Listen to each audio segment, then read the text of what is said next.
are these guys different than Thorne? We gotta get Fletcher Cox and Sean Harrison dragsters coming over here. I would love to. In fact, now that Nova Joe is driving for Fletcher some, and if Nova Joe does not want to try his hand at quarter mile, I'm sure we could find a gap between Eagles games where Fletcher and I could come out and have fun.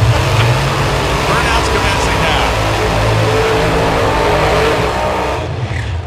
Those of you in the grandstands watching this Fuel Tech Pro Modified session presented by Type A Motorsports and powered by Culp Lumber, you're getting a really good window into what we should really start to expect out of the rest of our heads-up pro categories. You saw the alcohol cars pick up. We're seeing a multitude of pro mods pick up, and it should contrast right across the board to the pro stock cars and the fuel burners here in just a little while.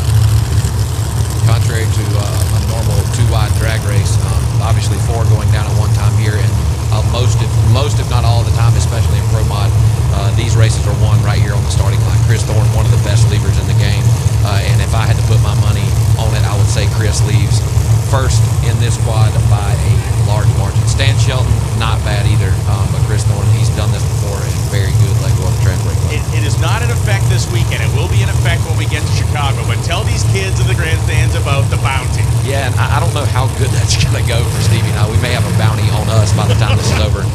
Kris Thorne, he will not stage first. When you watch these cars stage in this quad here, I would bet my life savings that Kris Thorne does not go in first, fully staged.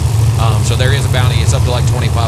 If somebody can make Kris Thorne stage first in Chicago, they will receive a check or cash from Stevie Fast Jackson, myself, and Courtney Enders of the Shake and Bake Show for making him stage first. So good luck to whoever decides to do that. Hope you got a spare motor. The Shake and Bake Sale in Chicago. And Rivenbark's car was very loose early, but look at Thorne and Shelton. Shelton goes 5.804. Thorne's quicker at 5.76.6.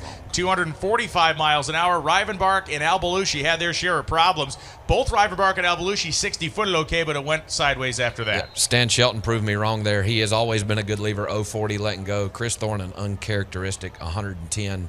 You will not see that on race day, I can promise you, from Kris Thorne. But in that quad right there, Stan Shelton, had that been the final round, obviously would have won it, even running 400 slower than Kris Thorne. So for alBalooshi, he stays 13th. Shelton, 10th. Rivenbark and Thorne, 5 and 6, respectively, in the order. That was Thorne's best run of the weekend so far. And if we start to square up some potential matchups here, we do have one qualifying session left. It'll just be interesting to see how much it shifts around.